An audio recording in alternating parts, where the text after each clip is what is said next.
Ide kamu, yung kamu, almost down there. Tapi sendiri, kamu sendiri. Lagi dulu. Rigi sing light tuh terus muka. Saya pas itu kamu. Light rigi tuh terus. Pas lah apa yang ada. Itu kita lagi ya. Pas lah itu ini. Itu kerja. There shall be showers of blessing.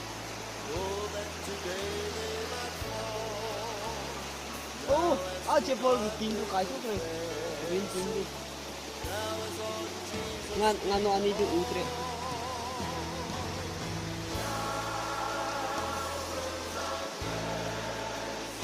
Dalu dress itu white itu.